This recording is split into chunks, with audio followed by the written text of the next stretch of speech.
নমস্কার প্রিয় বন্ধুরা। তো গত 14ই June West Bengal public service commission WBCS 2024 conduct করেছে এবং সেখানে দেখা গেছে যে কোশ্চেনের লেভেল যথেষ্ট স্ট্যান্ডার্ড হয়েছে এবং নতুন একটা ট্রেন্ডের দিকে যাচ্ছে। কোশ্চেন প্যাটার্ন অন্যরকম সেট হয়েছে এবং সেখানে কিছু বিষয় যেটা লক্ষ্য করা গেছে যে কোশ্চেনের লেভেল কিছুটা ইউপিএসসি স্টাইলে 10-12টা কোশ্চেন, কিছুটা কোশ্চেন সায়েন্স এবং সায়েন্স থেকে যেমন অনেকগুলো ম্যাথ ছিল 7-8টা, তারপরে হিস্ট্রির কিছু 12-13টা কোশ্চেন ফ্যাকচুয়াল কোশ্চেন ছিল। তো এই সব কারণে যে কাট অফ অনেকের নেগেটিভ মার্কস হয়ে গেছে, অনেকে কম অ্যাটেম্প করেছে, তো সেই কারণে কাট অফ কিন্তু অনেকের একটা নির্দিষ্ট জায়গায় গিয়ে আটকে গেছে। কারুর 115 থেকে 120-র মধ্যে, কারুর 110 থেকে 115-র মধ্যে, কারুর বা 100-র কমে চলে এসছে।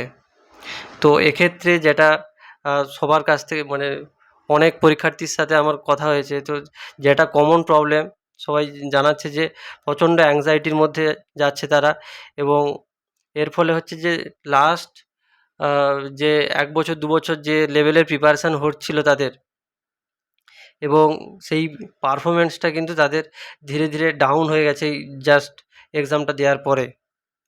তো সেই কারণে আমি একটা ওয়ার্নিং ভিডিও জাস্ট তোমাদের যাতে হেল্প হয় এবং কি কি তোমরা ভুল করতে পারো টপার্সদের কাছ থেকে আমি পরামর্শ নিয়ে এই ভিডিওটা আমি বানাচ্ছি। তো প্রথম থেকে শেষ পর্যন্ত একটু স্কিপ না করে কিন্তু তোমরা এই ভিডিওটা দেখবে, কারণ অনেক ইম্পর্ট্যান্ট বিষয় আছে যেটা আশা করি তোমাদের খুব হেল্প হবে। তো এই যে এটা দেখো ডব্লিউবিসিএসের, এটা হচ্ছে গ্রুপ বির রেজাল্ট, 2023-এর রেজাল্ট। তো কাট অফ এসছিল জেনারেলে কাট অফ এসছিল এই 1040 মতো কাট অফ এসছিল। ইডব্লিউএসে 952 আর ওবিসি এতে 1035। ঠিক আছে, তো এইরকম কাট অফ এসছিল ডব্লিউবিসিএস গ্রুপ বিতে 2023-এ। খুব কমজনকেই ডেকেছিল গ্রুপ বিতে, এমনিতেও পুলিশ সার্ভিস কমজনকেই ডাকে, 57 জন ক্যান্ডিডেটকে ডেকেছিল। এরপরে গ্রুপ, এটা হচ্ছে আউট অফ 1200 মার্ক, এটা গ্রুপ সির কাট অফ। তো যেটা বলার ছিল যে 787 কাট অফ এসছে, 787.25, যে গ্রুপ সিতে লাস্ট 2023-তে। মানে বুঝতে পারছো কতটা মেন্সে নাম্বার তুলতে হবে।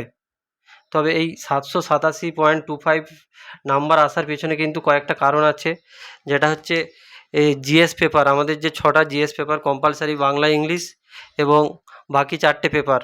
এই বাকি 4টে পেপারে টোটাল 1200-র মধ্যে, এই যে বাকি 4টে পেপারের মধ্যে বিশেষ করে ওই হিস্ট্রি জিওগ্রাফির পেপারটা এবং তারপরে পলিটি ইকোনমির যে পেপারটা, সেইটাতে কি হয়েছে মার্কস অনেক বেড়ে গেছে, কারণ কোশ্চেন মোটামুটি যথেষ্ট ডুরাবেল ছিল, প্রচুর ইজি কোশ্চেন ছিল।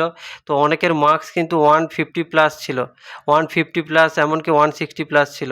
তো সেই কারণে এই 1200-র মধ্যে কিন্তু এত কাট অফ চলে গেছিলো। তবে শুধু ওই 4টে পেপারে মেহনত করলে হবে না, বাকি যে বাংলা, ইংলিশ, ডেসক্রিপটিভ রাইটিং আছে সেখানেও কিন্তু ফোকাস করতে হবে এটা। তবে এই যে গ্রুপ এতে কিন্তু আবার এটা 2023-এরই, এটা 2023-এরই গ্রুপ এতে কিন্তু 961 কাট অফ এসছে, 857। মানে এই যে 787-র সাথে এই যে এক্সট্রা অপশনাল যোগ হয় তাহলে গ্রুপ এ আর বি হয়। এবারে সেখানে অপশনালের ক্ষেত্রে 400 মার্ক থাকে। তো সেই 400 মার্কের মধ্যে কেউ যদি এই যে 787 তার সাথে প্লাস হাজারের কাছাকাছি, তো ওই বাকি 250 মতো যদি 400-র মধ্যে তুলতে পারে, সে কিন্তু গ্রুপ এ বি সার্ভিস কিন্তু সে সিকিওর করবে। তো এই সময় যারা কাট অফ নিয়ে অতিরিক্ত চিন্তা করছো, সেটা কিন্তু নিজেদের লস করছো। তো আমি জাস্ট বলে দিচ্ছি আমাদের রিয়ালিস্টিক স্ট্র্যাটেজি কেমন হওয়া উচিত যেভাবে ট্রেন্ড এগোচ্ছে। এটা হচ্ছে ইডব্লিউএস এর কাট অফ গেছিলো, ঠিক আছে। এই পিডিএফটা আমি আমাদের টেলিগ্রাম চ্যানেলে দিয়ে দেবো, তোমরা তাহলে ভালো করে দেখে নিতে পারবে। তো এটা 2022-এর, এটা 2022-এর, এটা 2022-এর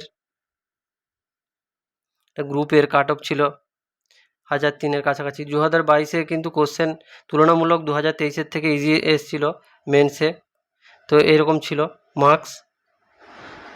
তো আমাদের টোটাল 6টা পেপার থাকে, কম্পালসারি বাংলা থাকে, কম্পালসারি ইংলিশ থাকে, তারপরে 4টে জেনারেল স্টাডিজ, ইন্ডিয়ান হিস্ট্রি, তার সাথে ন্যাশনাল মুভমেন্ট এবং ইন্ডিয়ান জিওগ্রাফি থাকে একটা পেপারে, পেপার 3-তে।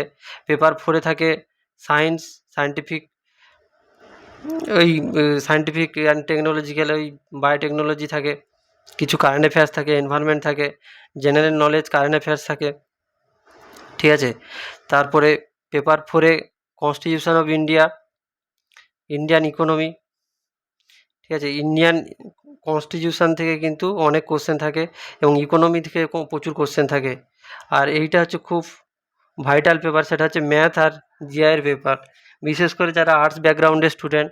এবারে 2023-এর মেন্সে যেভাবে কোশ্চেন এসেছিল, কিংবা লাস্ট 2022-এর মেন্সে যেভাবে কোশ্চেন এসেছিল এই পেপার 6-এ, তো সেক্ষেত্রে যথেষ্ট এখন থেকে যদি না ম্যাথ জিআই ভালো করে রেডি করতে না পারি, তাহলে কিন্তু যথেষ্ট একটা বিগ মিস্টেক হয়ে যাবে।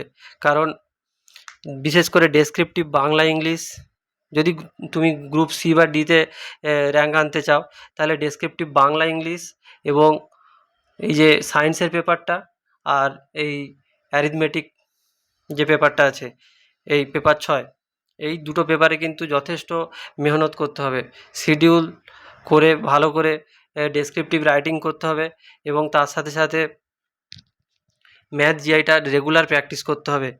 তো এটা প্রিভিয়াস ইয়ার যে কাট অফ ছিল, প্রিলিমসের কাট অফ ছিল, সেটার ট্রেন্ডটা আমি আগের ভিডিওতে অ্যানালাইসিস করেছিলাম, সেই ভিডিওটাও আমাদের চ্যানেলে আছে, দেখে নিতে পারো। যাদের প্রচণ্ড অ্যাংজাইটি বা এই কাট অফ নিয়ে যথেষ্ট চিন্তা হচ্ছে, তো সেই ভিডিওতে আমি অনেক কিছু বলেছি, সেটা দেখে নিতে পারো। এবারে এই যে 2023-এ হচ্ছে কাট অফ কিন্তু ড্রাস্টিক্যালি কমে যায়, 130 থেকে 101.25 হয়ে যায়। তার কারণ কি? তার কারণ হচ্ছে 2022-এ তুলনামূলক কোশ্চেনটা অনেকটা ইজি ছিল। 2023-এ কিন্তু নিউ প্যাটার্ন চেঞ্জ হয় এবং কোশ্চেনটা স্ট্যান্ডার্ড করে দেয়, এবং 2024-এ এবারের এক্সামে কোশ্চেন কিন্তু তার থেকে আরও অনেক লেন্দি এবং অনেক স্ট্যান্ডার্ড করে দেয়, অনেক কোশ্চেন টাফ করে, অনেক ফ্যাকচুয়াল করে। তো এই সময় তোমরা এই যে কাট অফ বলে যে চিন্তাটা হচ্ছে, মাথায় ঘুম আসছে না তোমাদের রাতে, মাথায় অনেক রকম চিন্তা ঘুরছে, তার ফলে যেটা হচ্ছে তোমরা অনেক কিছু বড় বড় ভুল করে ফেলেছো, তাই ভুল হয়ে যাবে। কারণ এই সময় হাজার হাজার অ্যাসপিরেন্ট এই সব চিন্তার মধ্যে প্রায় এই 15-20 দিন বা 30 দিন, এই একটা লুপ, এটা একটা ভিসিয়াস লুপ, এটার থেকে তোমরা বেরোতে পারবে না যদি না এখনই না সাবধান হয়ে যাও। তো এই লুপে যদি ফেঁসে যাও, তাহলে নিজের কিন্তু অনেক বড় ক্ষতি হয়ে যেতে পারে, বিশেষ করে যাদের স্বপ্ন হচ্ছে ডব্লিউবিসিএস অফিসার হওয়া। তো আমাদের শত্রু কিন্তু এই ডব্লিউবিসিএস সিলেবাস, এই কোশ্চেন, এগুলো কিন্তু কিছুই নয়। কারণ অনেকে এই কোশ্চেনেও অনেকে ভালো অ্যাটেম্প্ট করেছে এবং তাদের অনেক আসছে স্কোর। এরকম স্টুডেন্টও বলেছে, অনেকের ভালোই স্কোর আসছে, 130+ আসছে, অনেকের 140+ আসছে। তো সেক্ষেত্রে যদি ঠিকঠাকভাবে রাইট স্ট্র্যাটেজিতে, রাইট ডিরেকশানে, যদি সঠিক অ্যাপ্রোচে যদি যাওয়া যায়, স্মার্ট স্ট্র্যাটেজি যদি অ্যাপ্লাই করা যায়, সেই সায়েন্টিফিকভাবে, ঠিক আছে, বেশি পড়ার দরকার নেই, কিন্তু কস্ট বেনিফিট রেশিও কোথায়, কোনটা দেখলে আমাদের লাভ হবে, কোনটা পড়লে লাভ হবে, কোন জায়গাটায় পিআইবিটা অ্যানালাইসিস করতে হবে, কারেন্ট অ্যাফেয়ার্সের সাথে আমাদেরকে আপডেট থাকতে হবে, ঠিক আছে। কিছু কিছু স্মার্ট মুভ আমাদেরকে নিতে হবে এই সময়, ডিপ্রেশনের মধ্যে না গিয়ে। কারণ কি, অনেকের হচ্ছে এই যে কাট অফ চিন্তা করতে করতে কি কনফিডেন্স পুরো ডাউন হয়ে যাচ্ছে, তার ফলে কি হচ্ছে প্রোডাক্টিভিটি পুরো একদম জিরো হয়ে যাচ্ছে। সারাদিন পুরো সকাল থেকে রাত পর্যন্ত বিভিন্ন হচ্ছে টেলিগ্রাম গ্রুপ, সেখানে দেখছি যে 120+ হচ্ছে পল হচ্ছে, অনেকে ম্যাক্সিমাম হয়তো এখানে দেখা যাবে টোটাল একটা টেলিগ্রাম গ্রুপে পল হচ্ছে, সেখানে ম্যাক্সিমাম 120+ বলে দিচ্ছে, ঠিক আছে? তো সেটা দেখে তুমি হচ্ছে তোমার 115 নাম্বার বা 110 নাম্বার আছে, তুমি হতাশ হয়ে তোমার পড়াটা কিন্তু তুমি ড্যামেজ করে ফেলছো। এর ফলে কি হচ্ছে, নিজের প্রিপারেশানের যে ভ্যালুয়েবল টাইমটা সেটা হচ্ছে নষ্ট হচ্ছে। তো কাট অফের রিয়ালিটি কিন্তু আলাদা। কাট অফ কিন্তু নাম্বার অফ কত ভ্যাকেন্সি আছে সেটার উপরে ডিপেন্ড করে। যদি নাম্বার অফ ভ্যাকেন্সি বেশি থাকে তাহলে কাট অফ অনেকটাই কমে যাবে, যেহেতু কোশ্চেন অনেক হার্ড হয়েছে। তার সাথে সাথে এই যে সিরিয়াস ক্যান্ডিডেট, কত ক্যান্ডিডেট হচ্ছে কেমন মার্কস আসছে তার উপরে ডিপেন্ড করছে। তারপরে এই যে ক্যাটাগরি ডায়নামিক্স, সেটার উপরে ডিপেন্ড করছে কে কত অ্যাটেম্প্ট করেছে। তো এইসবের উপরে কাট অফ কিন্তু ভ্যারি করবে।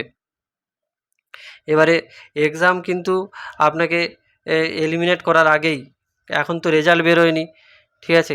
অ্যান্সার কি এখনও আসেনি, অ্যান্সার কি আসবে কয়েকদিনের মধ্যে। তো তার আগেই কিন্তু আপনি নিজেকেই নিজে মেন্টালি এলিমিনেট করে নিচ্ছেন এই কম্পিটিশান থেকে। তো কম্পিটিশানে যারাই কনসিস্টেন্ট থাকবে, নিজেকে ধরে রাখবে, তারাই কিন্তু জিতবে। এটাই হচ্ছে কম্পিটিশানের রুল। তো এই যে মেন্টাল ট্র্যাপ, কার 102 আসছে, কার 104 আসছে, ঠিক আছে, কার 98 আসছে, কিংবা কার 90-র নিচেও আসছে, তো তারাও কী করছে, এই মেন্টাল ট্র্যাপের মধ্যে ফেঁসে যাচ্ছে। তাদের স্লিপ সাইকেল থেকে শুরু করে সব কিছু তারা মানে আলটিমেট ঘুমানোর আগে হচ্ছে এক্সহস্টেড হয়ে পড়ছে এইভাবে। তো মেন প্রোডাক্টিভিটি জিরো হয়ে যাচ্ছে। তো এই যে ইনভিনসিবল লসটা হচ্ছে এই সময়, তো এইটার থেকে তোমরা বেরিয়ে আসো। এটা কিন্তু ভুল অ্যাপ্রোচের দিকে তোমরা চলে যাচ্ছ। টপার্স মাইন্ডসেট বলছি, যারা প্রতি বছর র্যাঙ্ক করে তারা কিন্তু এই প্রিলিমসের আগের থেকেই মেন্সের প্রিপারেশান নেয়, এবং প্রিলিমস দেওয়ার পর থেকেই তারা কিন্তু ডেসক্রিপটিভ বাংলা, ডেসক্রিপটিভ ইংলিশ, এগুলোর কিন্তু পুরো দমেই কোথাও ভালো গাইডেন্সের আন্ডারে বা নিজের থেকে সেলফ স্টাডি করে নিজের থেকে কিন্তু যথেষ্ট প্রতিদিন তোমাদের ডেলি একটা করে কোনো কিছু একটা লেখো, কোনো কিছু টপিকের উপরে লেখো, এডিটোরিয়ালটা পড়ো, এবং তার সাথে সাথে মোটামুটি কাউকে দিয়ে, যদি বন্ধুবান্ধবদের দিয়ে খাতা চেক করে নিতে পারো, বা কেউ সিনিয়র কেউ থাকলে তাকে দিয়ে খাতা চেক করিয়ে নিতে পারো। তো এর ফলে কী হচ্ছে, অ্যান্সার রাইটিংটা ভালো ডেভেলপ হবে, এবং যে এই যে প্যানিকটা যে কাজ করছে সেটা অনেকটা কমে যাবে। ভালো লাগছে না, ম্যাথ করো, অন্য কিছু করো, তবে যদি এই রেজাল্ট দিতে যদি 45 দিন দেরি করে, আর তোমরা যদি এই 45 দিনের মধ্যে নিজেদেরকে এই লুপ থেকে বের করতে না পারো, তাহলে কিন্তু একটা বিশাল বড় ক্ষতি হয়ে যাবে। কারণ যখন দেখবে যে তুমি সিলেক্টেড আর প্রিপারেশান এদিকে নেই, তো সেক্ষেত্রে কিন্তু যথেষ্ট ট্রাভেল হয়ে যাবে, তোমার মেন্সটা কিন্তু পুরো রুইন হয়ে যেতে পারে। আর অন্যদিকে এখন যদি তুমি মেন্সের জন্য নোটস প্রিপেয়ার করো, যদি স্মার্ট স্ট্র্যাটেজি নিয়ে কিছু একটা প্রতিটা সাবজেক্ট ওয়াইজ খাতা বানিয়ে নাও, এবং সেই রাইট ডিরেকশানে যদি লেখো, সব কিছু ঠিকঠাক করো, তো সেক্ষেত্রে কিন্তু এগিয়ে থাকবে। তুমি যদি এখন কনসেপ্টটা স্ট্রং করে নাও, কারণ কনসেপচুয়াল কোশ্চেন ভুল করা যাবে না, কোনো মতেই না। ফ্যাকচুয়াল কোশ্চেন হয়তো ওটা জানি না, ঠিক আছে, কিন্তু কনসেপচুয়াল কোশ্চেন ভুল করা যাবে না। তো কনসেপ্টটাকে কিন্তু স্ট্রং করতে হবে, আর কি অ্যান্সার রাইটিং ইমপ্রুভ করতে হবে অনেকটা। বারবার আমি বলছি, অ্যান্সার রাইটিং কিন্তু একটা মেন্সে একটা ভাইটাল জিনিস, বাংলা, ইংলিশ, এবং তার সাথে সাথে অপশনাল কারুর যদি প্রিপেয়ার থাকে, যারা সিরিয়াস অ্যাসপিরেন্ট, তাদের অপশনালটা যথেষ্টই ভালো করে প্রিপেয়ার করে রাখে প্রিলিমসের আগের থেকেই, এবং এখনও মোটামুটি ভালোই টাইম পাওয়া যাবে, মিনিমাম 3 মাস তো পাওয়াই যাবে। তো সেক্ষেত্রে অপশনাল যদি কারুর ভালো প্রিপেয়ার থাকে, তার কিন্তু গ্রুপ এ এবং গ্রুপ বিতে সিলেকশান হওয়ার চান্স কিন্তু অনেক বেশি। গ্রুপ সিতে অনেক তুলনামূলকভাবে খাটতে হয়, কারণ কাট অফটা অনেক লেভেলে যায়, কিন্তু কেউ যদি অপশনাল প্রিপেয়ার করে রাখে, সেক্ষেত্রে কিন্তু তার একটা এক্সট্রা অ্যাডভান্টেজ পায় গ্রুপ বি এবং গ্রুপ ইয়েতে সিলেকশান নেওয়ার জন্য। তো সেক্ষেত্রে অ্যান্সার রাইটিংটা কিন্তু যথেষ্ট ভাইটাল ডব্লিউবিসিএসের সিলেকশান পাওয়ার জন্য। এরপরে হচ্ছে যে তুমি এইখানে রেজাল্ট দিল, তুমি এখানে কিন্তু হয়তো অনেকের যাদের 90 আছে বা 90 এর নিচে নাম্বার আছে তাদের হয়তো সিলেকশান হলো না, বা যে কাট অফটা আসবে আমরা তো জানি না অ্যাকচুয়াল কাট অফ কী আসবে। তো যাদের সিলেকশান হলো না, তোমরা যদি এই জায়গাটা যদি প্রিপেয়ার করে রাখো, তো তোমরা কিন্তু এখান থেকে শুরু করবে, তোমরা কিন্তু 1 বছরে কিন্তু অনেকটা এগিয়ে যাবে লং টার্মে। ঠিক আছে, তোমাদের প্রিপারেশান কিন্তু পরের বছর কিন্তু এরপরে আবার 2025 এবং 2026-এর এক্সাম শুনছি যে তাড়াতাড়ি হবে। তো সেক্ষেত্রে তোমরা কিন্তু এখান থেকেই স্টার্ট করবে প্রিপারেশানটা, তো সেটা তোমাদেরই লাভ হবে। তো আমি আর বেশি ভিডিওটাকে দীর্ঘায়িত করব না। যদি ভিডিওটাতে ইউজফুল মনে হয়, ঠিক আছে, তো তাহলে তোমরা বন্ধুদের সাথে শেয়ার করো এবং লাইক করো। আর আজ থেকেই কিন্তু মেন্সের প্রিপারেশান শুরু করে দাও, ডেলি অ্যান্সার রাইটিং শুরু করে দাও। আর কাট অফ, এই যে কাট অফ রিলেটেড যে ডিসকাশানটা সেটাকে অনেক মিনিমাইজ করে দাও। মোটামুটি খুব যদি হয় যখন ফ্রি থাকবে তখন 10-15 মিনিট দেখে নাও, ঠিক আছে। ওটা কোনো লাইক কোনো লাভ হচ্ছে না, আমাদের অ্যাকচুয়াল ক্ষতি হয়ে যাচ্ছে, সময়টা ড্রেন হচ্ছে, আর কিছুই না। আর এই সময় পুরো ফোকাসটা কিন্তু মেন্সে দিয়ে দাও, বারবার বলছি। তো আলটিমেট আমাদের যে প্রিপারেশানটা সেটা কিন্তু আমাদের কন্ট্রোলে আছে, আর রেজাল্ট এটা কিন্তু আমাদের কোনো কন্ট্রোলে নেই, কাট অফ এসব কিন্তু কোনো আমাদের কন্ট্রোলে নেই। তো যেটা হচ্ছে ব্যাপার সেটা হচ্ছে কনসিস্টেন্সি ইজ দ্য কি, কনসিস্টেন্সি ইজ দ্য পাওয়ার। তো ফিয়ার থেকে বের হও, নিজের যে লিমিটেশান আছে সেই লিমিটেশান, কোথায় উইকনেস আছে সেইগুলোকে ঠিক করো। কারুর ম্যাথে প্রবলেম আছে, কারুর বাংলাতে প্রবলেম আছে, কারুর ইংলিশ রাইটিংয়ে প্রবলেম আছে, সেইগুলোতে বারবার বলছি ঠিক করো। আর হচ্ছে একটা ব্যাপার, সেটা হচ্ছে যদি কারুর মনে হয় যে গাইডেন্সের দরকার, তো সেক্ষেত্রে আমার সাথে কন্ট্যাক্ট করো এবং কমেন্ট করে জানিও, ঠিক আছে। আর যদি আমার সাথে সহমত নাও হও সেটাও কমেন্ট করে জানিও। আর ভিডিওটা যদি ভালো লাগে, ইউজফুল মনে হয়, তাহলে একটা লাইক করো এবং বন্ধুদের সাথে শেয়ার করো। আর অবশ্যই সাবস্ক্রাইব করো, কারণ আমরা এরপরে পিআইকিউ অ্যানালাইসিস নিয়ে আসবো এবং সাবজেক্ট ওয়াইজ কী স্ট্র্যাটেজিতে স্মার্ট স্ট্র্যাটেজিটা সেটাও কিন্তু আমি বলবো, যে সাবজেক্ট ওয়াইজ বাংলাতে কেমন করতে হবে, অ্যান্সার রাইটিং কেমনভাবে লিড করতে হবে, এবং প্রতিটা সাবজেক্টে পিআইকিউ অ্যানালাইসিস করে কী ধরনের কোশ্চেন আসতে পারে সেটাও কিন্তু আমি আপডেট দেবো, নিয়মিত আপডেট দেবো। Current affairs including current affairs তো ফ্রিতেই দেবো। তো সেই কারণে কোনো ব্যাচের আমি প্রমোশন করছি না। তো আমার সাথে আমার চ্যানেলে থাকার জন্য সাবস্ক্রাইবটা করে রাখো, ঠিক আছে। তো এই পর্যন্তই থাক আজকে, পরে আবার কথা হবে। সো ধন্যবাদ সবাইকে। আর নিয়মিত আমাদের কন্টেন্ট বা ওই রিলেটেড কোনো কিছু আলোচনা, যদি ইম্পর্টেন্ট কিছু আপডেট থাকে, তাহলে আমরা টেলিগ্রাম এবং হোয়াটসঅ্যাপ গ্রুপে আমরা আপডেট দিচ্ছি। তো ওখানে আমাদের ডেসক্রিপশানে লিঙ্ক থাকবে, তো ওখানে জয়েন হয়ে যাও, ঠিক আছে।